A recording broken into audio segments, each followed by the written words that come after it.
All right, it's my pleasure to get this next discussion going. It is the Confronting Systemic Racism and Creating Safe Places in Real Life with AR.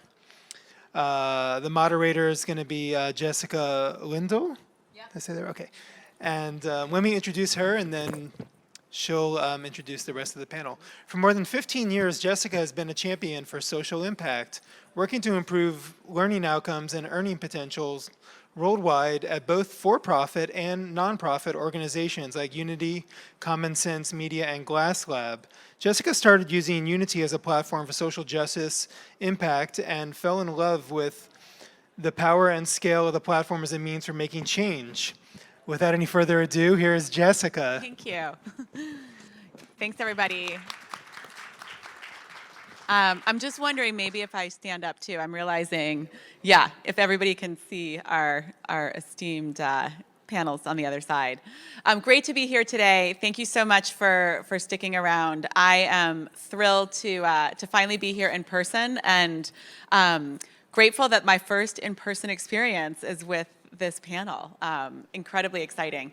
So we're going to dive into a conversation today about what Lady PheOnix, Steve, and Damien have created across their experiences. But I felt like the best way to go ahead and introduce their work was to allow them to give a chance to introduce themselves and then to play a video of the work.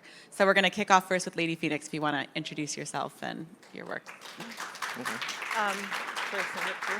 Can you all see me and hear me? Sorry, I'm loud. Hey, everybody. Oh, there you go. Hey, friends. Yeah, so Breonna's Garden.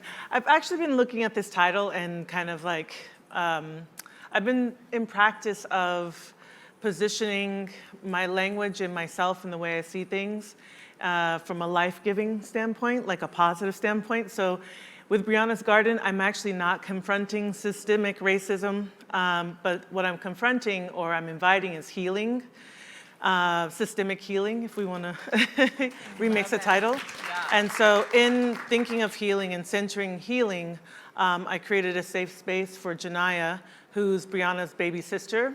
A lot of people don't know that Janiyah actually lived with Breonna. And so when she, lost her sister, she effectively also lost her home, right? And sort of her base, her foundation for life. Breonna was everything to her. So this project was confronting that, right? And inviting her into a space that would be healing, using technology because, right now AR and VR are sort of like the only things that really allow us to immerse ourselves into a whole other world or reality. It's really great for reframing, right? And so I wanted to provide a space, a safe space, where she could deal with her grief and reframe this loss, because the media is, the media portrays it one way and it's overbearing and it sometimes becomes the narrative and drowns out the truth, right? And so I wanted a place where her truth could proliferate and live and be regenerative by sharing the space with other people, those who knew Breonna and loved her and could share a memory, or those who lost someone but could, totally identify with what Janiyah and others were feeling. So we're going to try and play a video of this. The memory of Breonna Taylors certainly lives on at the Tribeca Festival through augmented reality. It's an art exhibit that doesn't focus on Breonna's death, but her life as her family remembers it. News 4's Gil. We can do the audio too if it doesn't work. Okay. I encourage you all to go to the Google Play Store or the App Store and download the app. We do have a new version that's coming out very soon, but please download the app and hang out with it, and please provide your feedback, because this is for Janiyah, but it's also for you, whether you've lost someone or not. Most of us, especially after COVID, 9/11, like various other tragedies, we know what loss feels like collectively, right? We can identify or sympathize or empathize with that. So if this doesn't play to show you the experience, I encourage you to download the app, Breonna's Garden.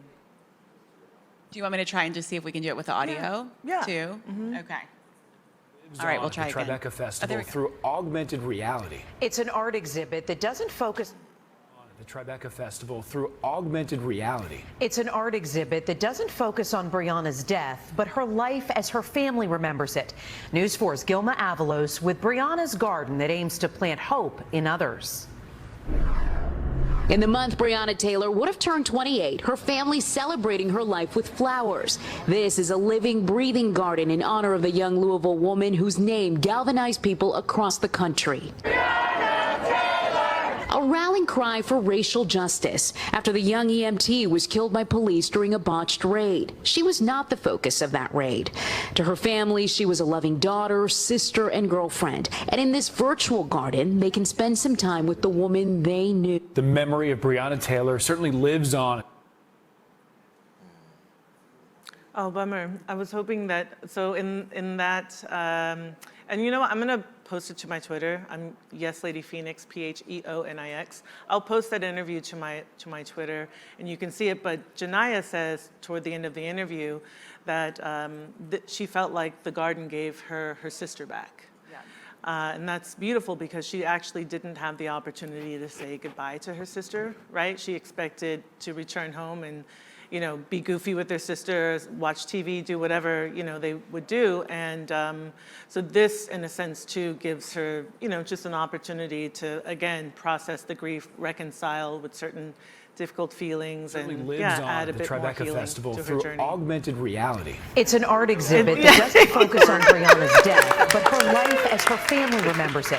News 4's Gilma Avalos with Breonna's garden that aims to plant hope in others. In the month Breonna Taylor would have turned 28, her family celebrating her life with flowers. This is a living, breathing garden in honor of the young Louisville woman whose name galvanized people across the country. A rallying cry for racial justice after the young EMT was killed by police during a botched raid. She was not the focus of that raid. To her family, she was a loving daughter, sister, and girlfriend. And in this virtual garden, they can spend some time with the woman they knew. My name is Janiyah Palmer, and Breonna is my big sister. Part of Tribeca Festival, Breonna's Garden is a place tailored to her, an augmented reality sanctuary where a hologram version of her younger sister Janiyah shares favorite memories. It was so cold, and I remember me and Breonna being cuddled up in front of the window. You can call artist Lady PheOnix the gardener of the installation. The executive producer and director planted the seeds for the space when she learned Janiyah was getting death threats. Like a lightning bolt hit me, and I'm like, I have to do something. And Breonna's garden is that something. So much of what we know about Breonna Taylor is focused on the way she lost her life, but this is an opportunity to see the way she lived, the Breonna her family knew. It's a bittersweet kind of feeling because at the end of the day, she's not here, but it's people being able to enjoy her as who she was. Breonna's partner, Kenneth Walker, the man she hoped to marry, says he was overcome as he stepped into the garden. It's emotional to me. I cried like 10 times yesterday. In the garden, Breonna's family members are the stewards of her story, and visitors are able to grieve for Breonna and for their own loved ones. They're invited to record messages to share too. I pray that someday somebody will pay for what they done to you. They loved her. They took care of her, and they should be the ones to continue saying her name and continue the memory of her. As they continue to fight for justice, Janiyah thanked Lady PheOnix for a unique gift she's reaping from the garden. It makes me feel like I get another moment to actually be with her in person. In Chelsea, Gilma Avalos, News 4 New York. Now you can visit the installation at Wagner Park or through Breonna's. Thanks for your patience with the tech. Most of all, you. You did a great job of leading us through that. Yeah, we're all rusty getting back to in-person events here. So moving on, I think our next up, if maybe I don't have control anymore, is Steve Christian. Do you want to introduce yourself and talk about your work? Yeah.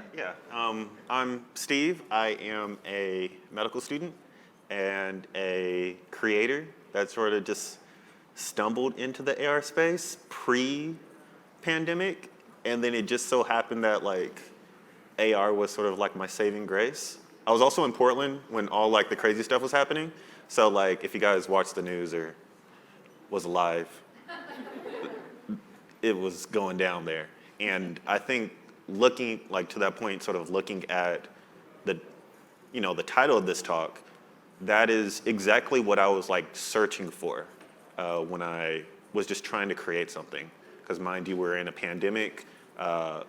Literally, there are riots and people were getting snatched up by the feds, like 5 blocks from me, and it was like, and I mean, there was 100 days of tear gas, and I was also applying to medical school, and so for me, being a black person trying to just make it through, you know, just going outside had some sort of risk to it, and so for me, just being able to create something that addressed like very real issues for me, and then being able to just post it online and share it and build a community around it so that others just had that same opportunity as well. I mean, you know, I just felt fortunate that I was able to do that. And so, I just sort of just make stuff to deal with my stress. That's it.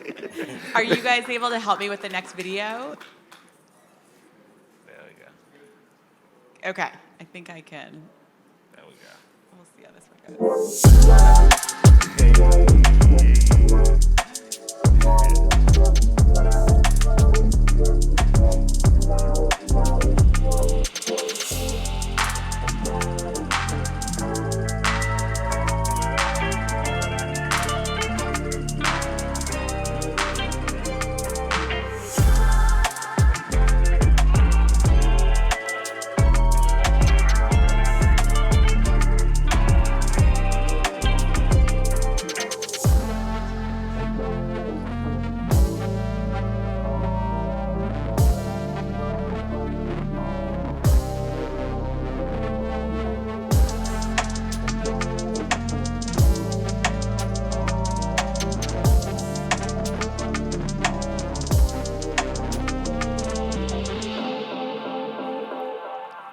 So fun. Playful. Anything else you want to add on Island Fever? Or I'm sure we'll get to- So if you guys want a sneak peek or like a copy of like the Island Fever demo, I would say it's awesome, as you saw in the video. You know, I got a whole bunch, so I'm always willing to share it with people. And tell your friends. Awesome. Thank you. All right, next up, Damien. How's everybody doing? Y'all all right? Y'all all right.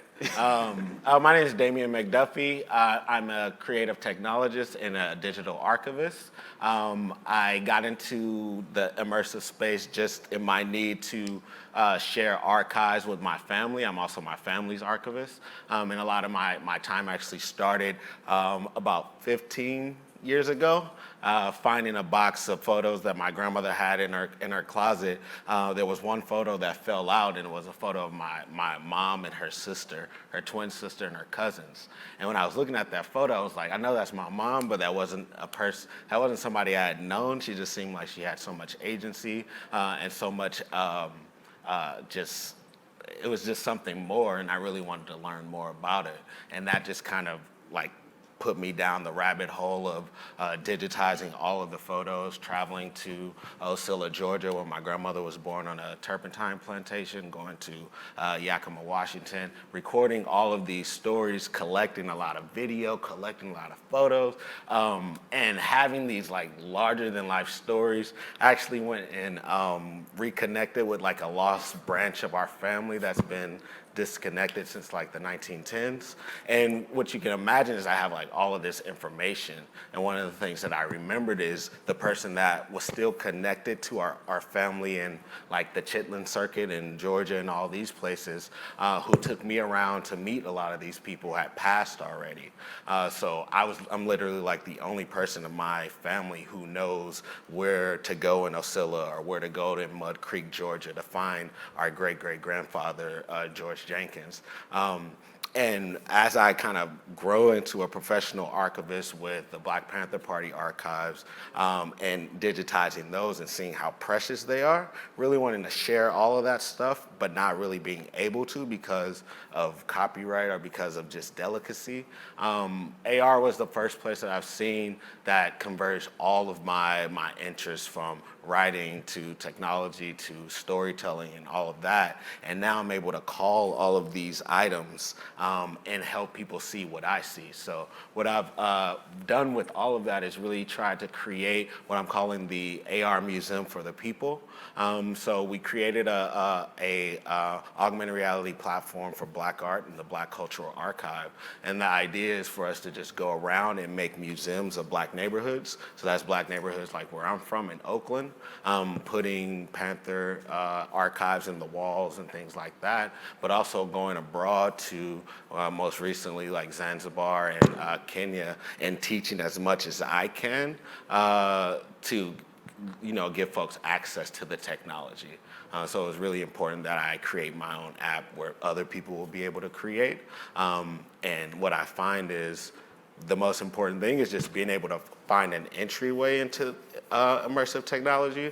And for people in my neighborhood in Oakland, me being in it in the last year, just seeing me kind of like work in this space and figure shit out and YouTube everything.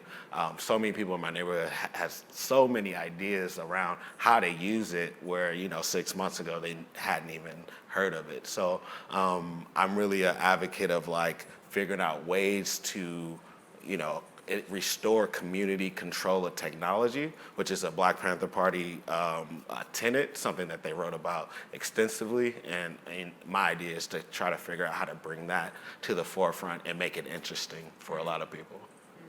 So I don't know what we're about to see though. So. I don't know what this is. Hey, what's up, y'all? What's up with it? Hey, y'all look good. Y'all look good today. Where there's people, there's what? Power. Come on now. Yeah. That's it, man. Yo, you wanna play that music? I forget to tell you I love you. Right on these roads. You forgot to smile when you see me. Tell me how long. It's never like you understand these things through my eyes. I think I'm fucked up like a million times.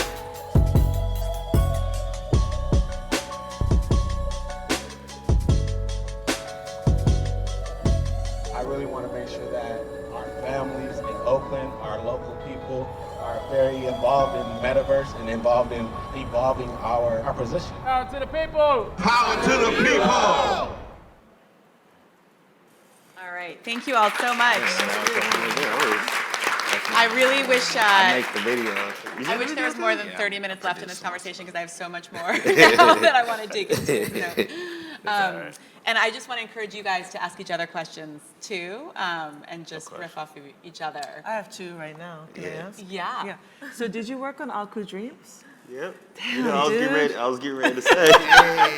Like right before that thing blew up, I was like, dang. Yeah, that's crazy. Yeah. Clue us in. Beautiful. Oh, so Aku Dreams is. So Aku is a project by an artist who's in the NFT space named Micah Johnson.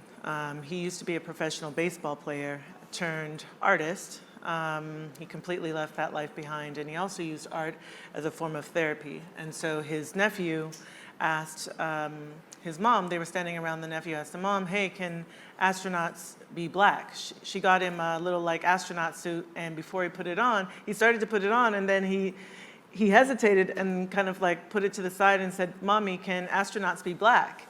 And Micah, witnessing that, thought, what? Yeah, of course. Like, why is that even like a question? Of course they can be Black, And so Aku, the astronaut boy or young man, is a result of that. So there's a whole Aku project, NFT project. What's really neat about Aku too, he'll be in Miami, Aku's World, check him out, shout out to Mike and the team. But what's really neat about Aku is that it's the first NFT to become a motion picture. So from this movement of wanting to empower his nephew and other children, he's now taken Aku literally to the world. So yeah, phenomenal. Yeah, so when I saw that you worked on that, I was stoked for you. It's an amazing project. I did like half of the mocap for all of those. Shut up. Yeah. So I'm gonna have to get it. You know, I'm always running into people who've worked on Aku. When I talk to Micah, he's like, "How do you know everybody?" You know, like, and we're gonna get a selfie. That's amazing. All right, I'm going to come back to you all on that because Leland Melvin, who is a Black astronaut, is working with us on a project next year. So we're going to figure that out. Yeah, how to empower more creators in space. You had a second question. Yeah, about the Black Panthers. Oh yeah. Yeah. So I heard you mention the metaverse. Are you do NFTs or? Well, I think collectively, one would just for people that I'm communicating with, all of this is the metaverse. There's not a lot of distinction, so just looking for a word to kind of communicate. 1,000%. But also, one of the things I'm trying to encourage is the digitizing of photos to be able to be a part of the NFT space. One of the things that people don't understand is all of the photos that we have of Black people in the 1890s and 1920s and 1950s. Those are the gaze of white folks. And even if it's like of the Panthers, those are the media, which is 97% white as well. So the photos that are of them in their real setting are done by their family members, by people in the neighborhood, people who were actually, digitizing, archiving the space. So if we're able to actually bring those over in a place where all we need to do is get them digitized, then we can talk about how, culture and cultural creation and documentation can be transferred to this other space, I think. Right on. So I'm gonna just take that as a yes. Yes. Yes. I mean, short answer, yes. Yeah, it's hard. It's like the metaverse is a little muddy right now, so it's kind of like, I'm trying to get to a point where it's a little bit more picture book than that, and I don't know where that description is yet. I think the metaverse is going to be different things to different people, though. Right, I think we're all going to have a different definition, I think, of what the metaverse is, a personal definition, rather. And then there'll probably be one sort of general definition. Like, what is the metaverse to you? The metaverse to me is just, well, I think of it as the multiverse, but really, I like that. Just the opportunity to make the real world digital, and more importantly, to shape it. And that's what I'm really curious. I mean, you guys are really shaping how we think about culture and the work that you've done and what you're doing. And so when you think about entering into this new phase, like what are some of the new aspects of culture shaping that you're interested in exploring? I think for me, as we advance as a society, you don't need to leave culture. And that's always been a thing that has stuck with me, primarily when it comes to just, to me at least, like everything feels like animation. Like everything that we sort of experience or we see as animation, and often when animation advances because of access to technology, but the consequence of that is that you lose the culture that sort of inspired that, right? Dancing, we instantly think of all these TikTok dances and stuff like that, freaking Fortnite dances and stuff. Like that is sort of devoid from culture. And so, for me, it's just not losing yourself and having the agency to do that, because we all have phones, we all have computers that have these engines that can power the future. And so, just not losing culture. Well, for me, it's like I'm really influenced in this space by, Dr. Huey P. Newton, and specifically the Community Control of Technology. It was written in 1972. There's a treatise somewhere. You can find it. It's really, really interesting. But the most important thing is really kind of the message to me was that, technology in general and the things that we're doing, it affects your life, whether you want it to or not, whether you engage or not, and it has such a large and lasting effect on your mental, your physical, your geographical well-being that we can't have a small group of people making decisions for such a large outcome.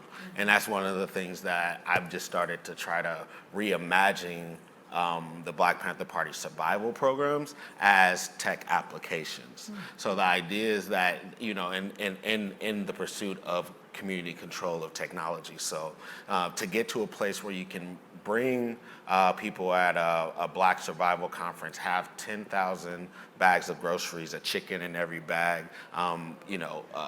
test 10,000 people for sickle cell anemia, be able to register 10,000 people to vote. All of those things are really about the control of the technology. So to get those chickens there, you had to build in the ability to drive several trucks from 50 miles away, organize the people to actually use it, utilize the latest technology in phones and organizations, even if that's door knocking, and that difference of controlling the product or controlling the production is really what we're all kind of in pursuit of, so we can get more people access to the tech. That is the key, and I know I talk a lot, so I'm gonna say one more thing. I always come back to this point. I was talking to Steve earlier about my recent visit to Arusha, Tanzania, meeting this artist who's about 21 years old, been an artist since he was 6, had never used Procreate in his life. I, gave him a pen, gave him an iPad, gave him Procreate, didn't give him any kind of instructions. I was able to come back with amazing art and rapid fire, and it's really sometimes as easy as about putting the technology in the hands. So how can we get a little bit more practical about that? When I go, can I at least have one extra iPhone or one extra whatever to give to a person that will use it in community to advance whatever creatives that they're doing. So if we can get there, just let's get the technology in people's hands. I was really struck around, Lady PheOnix, your desire to rename this session. And I wanted to just hear a little bit more about how all of you think about designing for safe places where conversations can happen to move us forward. You have a lot to say. You should go first. I'm good. You like the professor up there. I love listening to you. It's one of the things is I'm thinking about this stuff all the time, and there's not a lot of people to talk to about it. I know, but this is it, and all the people who will watch the videos knows what I'm saying. I'm gonna step back. That wasn't sarcasm. I mean, I'm being 1,000. You're like a professor. I love everything that you're saying. You've been thinking about this for a long time, and it makes a lot of sense. And you really care for people. I love the passion in your voice, and your posture is amazing. I've been up here trying to be I saw you in the video. I'm like, yeah, he does actually have amazing posture. Oh my God, that's so funny. One of the ways I think about creating safe space is connecting with people, on the heart level, on the eye-to-eye level. If you give a person a moment, even the worst person, right? I think if you incline your ear for the listening of that person to be one of connection and relation, you're gonna find it, even if it's for a split second, And so when I create, I'm more conceptual. So when I create, I look for that. I look for the thing or the element that will, allow us to connect pretty instantly so that people know that they're welcome here. And for me, that welcoming, that connection is letting them know or communicating that they're safe, right? You can be yourself here. We were expecting you. Welcome. Take your shoes off. Hang out. So that's kind of how I think about designing for safe space. What about you, Steve? I always think back to the Portland experiment is what they started calling it. And I instantly thought about just what is the end user experience? What does it feel like to have that experience? And literally just trying to imagine and somehow prototyping around that. If it doesn't feel right, it's not worth pursuing. And so, because you're gonna be spending thousands of hours or hundreds of hours trying to fine tune this. And if it doesn't just hit off the bat, then what's the whole point of it? Nobody's gonna use it. And so, over the summer last year, 2 years ago, last year, 2020, that was literally the foundation. It was, how do I pay homage and tap in with the culture in real time without subjecting myself to Proud Boys, to fines, to getting snatched up by the feds? and participate in a way that feels authentic without getting sick, you know? Yeah. And it ultimately came down to me just doing something in the moment and then being able to share it. And so then I just build the experience around that and really just hone in on that.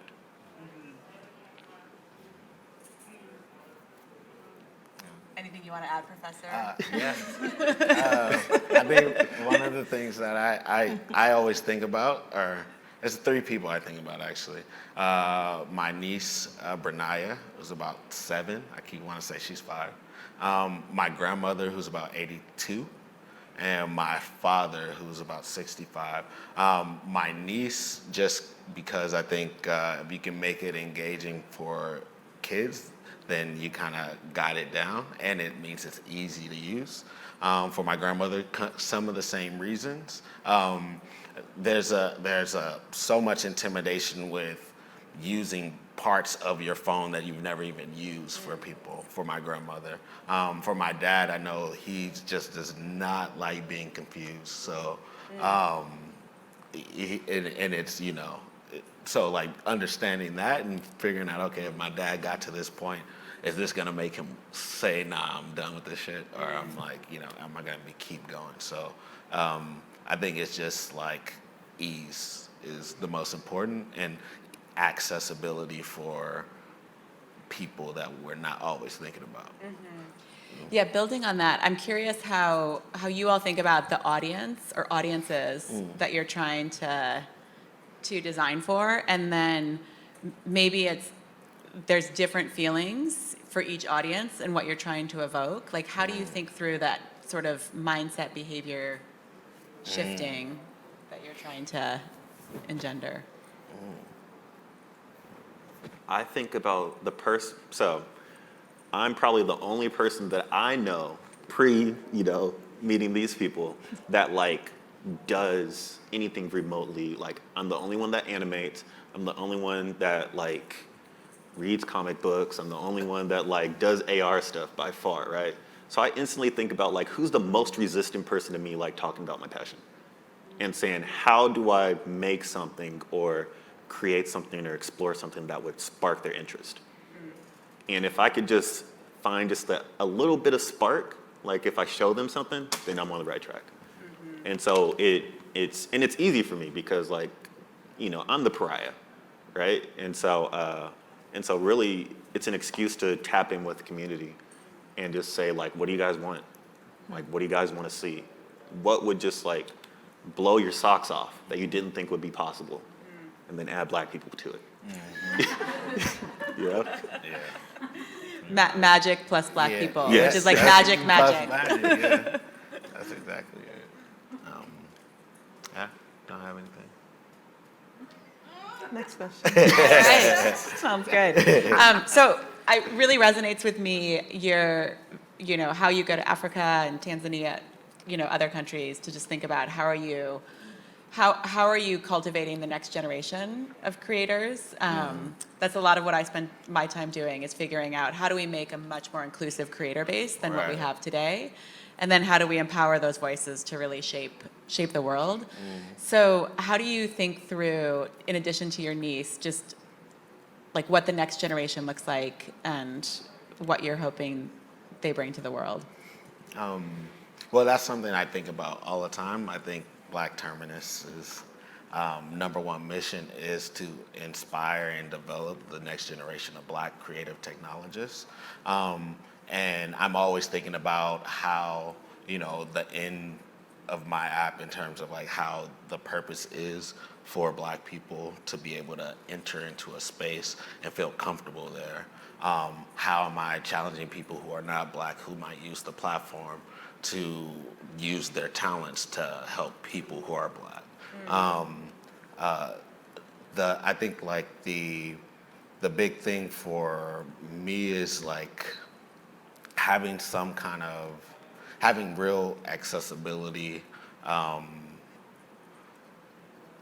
in terms of like intimidation is a big thing, and confusion is a big thing for us, especially when it comes to tech.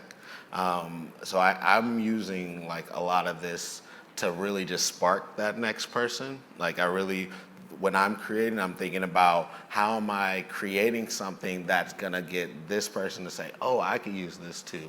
And then get this person to say, oh, I can use this too. So, diversifying between, figuring out how music can be incorporated, figuring out how album covers can be incorporated, figure out how other experiences can help this.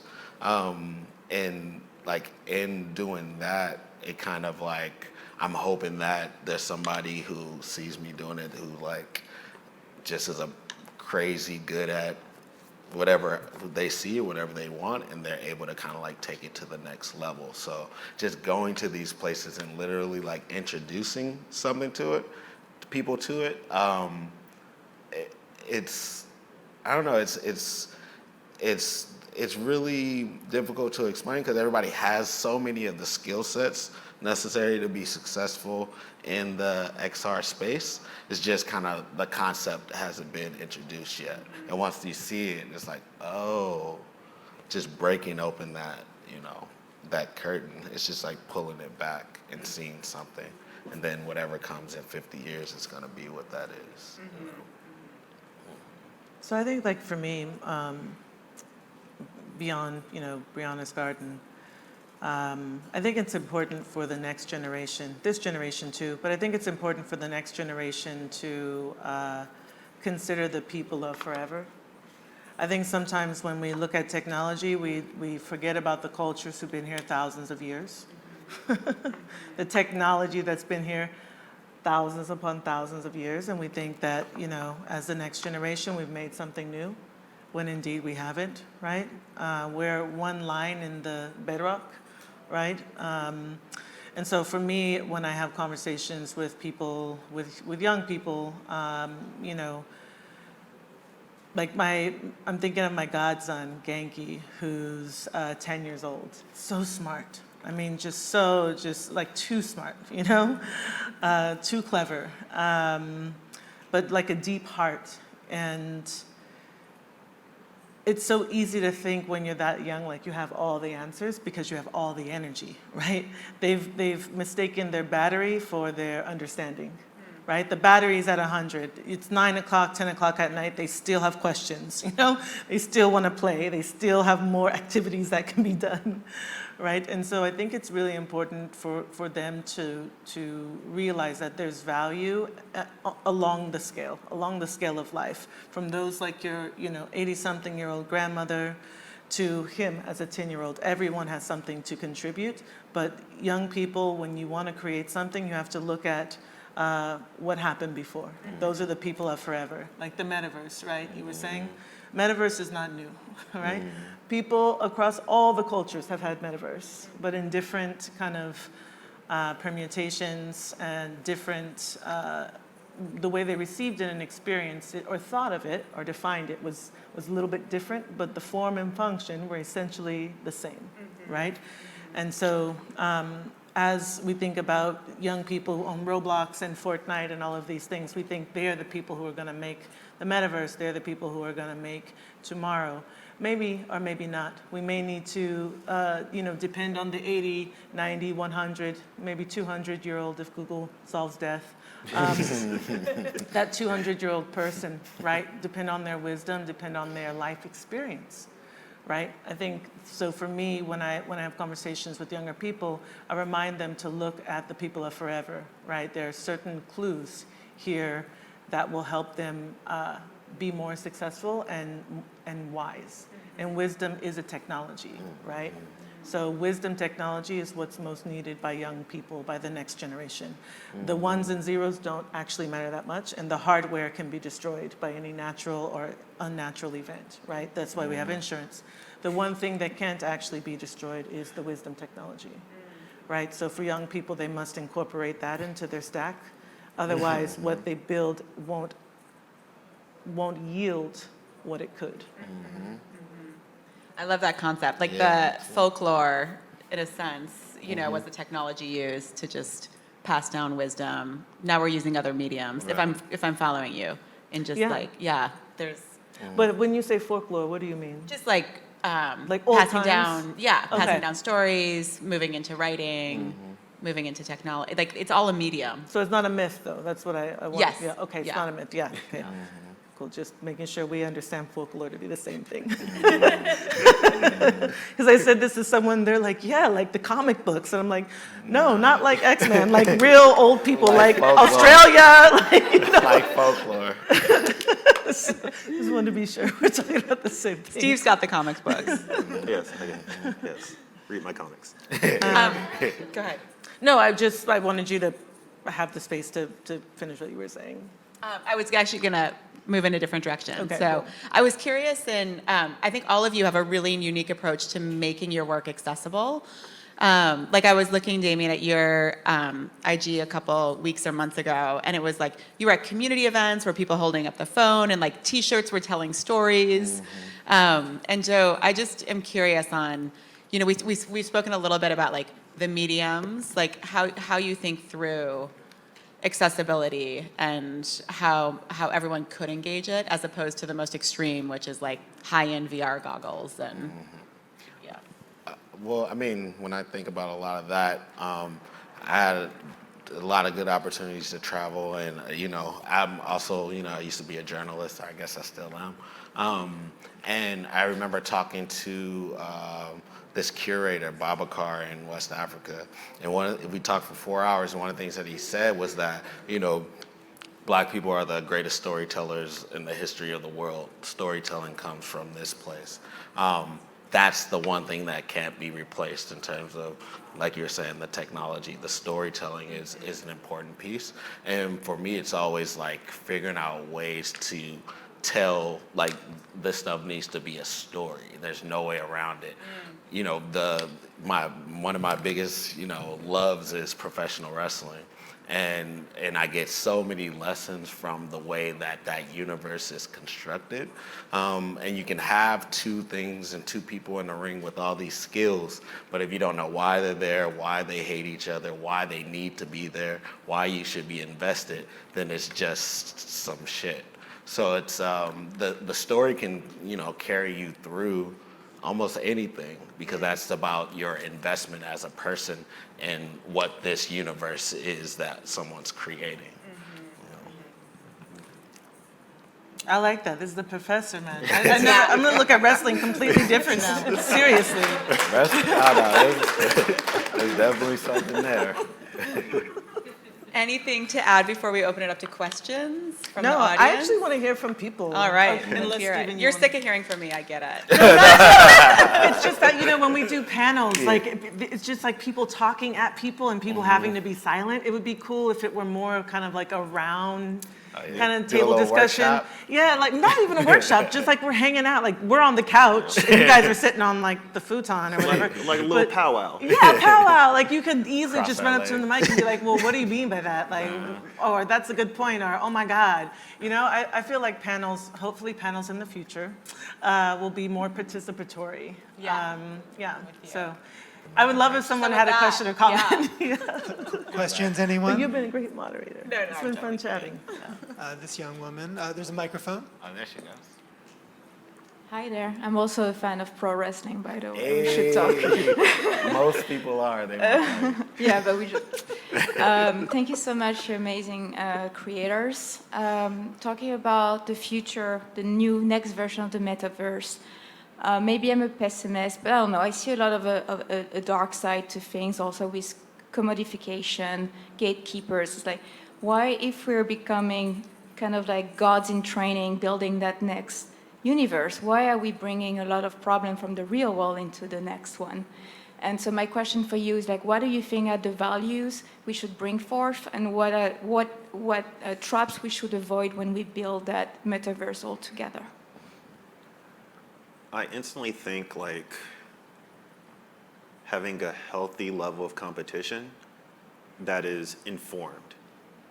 And I just started medical school, and one of the things is like I'm training to become part of like the next wave of physicians that are supposed to address this pandemic or address future pandemics, right? And so it's really competitive, but we're also a team, and we're all holding ourselves accountable, but we all have to know our stuff, and we And as we grow and become better, then we're going to make the world better.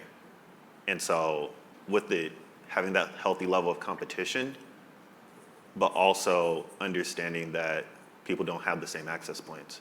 And so it's our responsibility as creators that are sort of early adopters to understand that in order for people to have those access points, we have to create those, which also lends to who's going to be the one that creates those access points. Another level of competition that people can tap into. What's your name? Will you come to the mic? Hi, sorry, I'm Celine. Hey, Celine. First of all, that's a great question. You kind of asked like 3 questions in one, so I want to address what's most in the front of my mind now. I like that you asked, why are we bringing the same problems, right, into the metaverse, or seemingly bringing the same problems into the metaverse.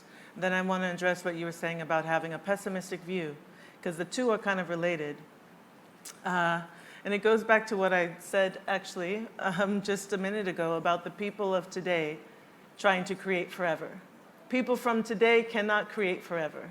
They have no concept of what forever is, right? It's a very juvenile Oshkosh Bigosh philosophy, right? So they're going to bring the untamed, unrefined, uneducated bits of themselves with them into the forever that they're creating for me and you. That's why it's important that creators, especially when they're world builders, we're not gods. I want to just say that. We're not the gods. We are stewards, right? A gardener or a farmer is not a god. They're a steward of the land, right?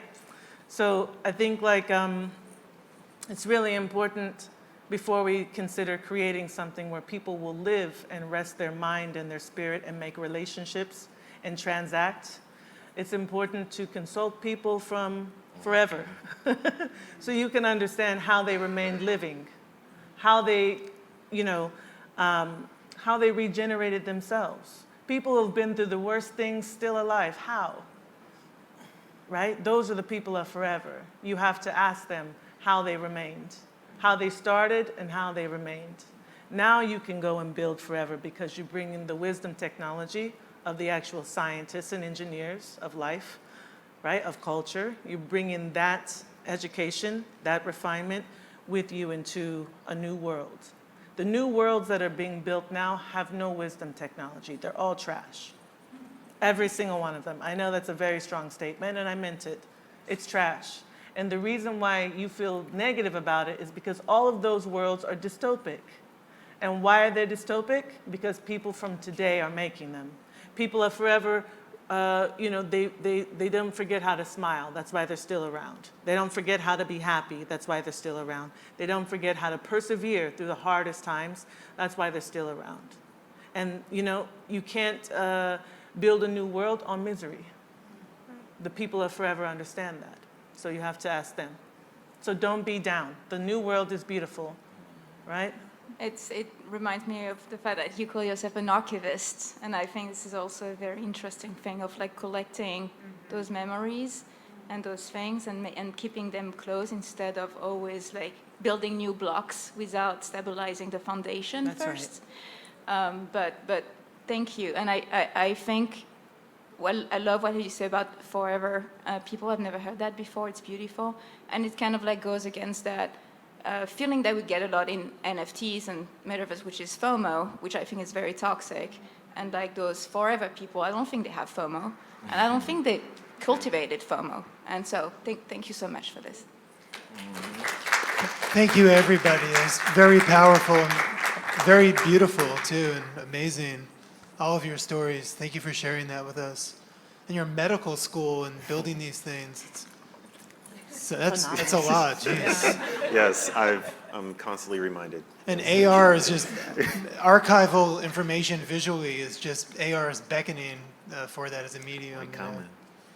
Thank you all so much. Thanks, everyone. Thank you. Oh, snap.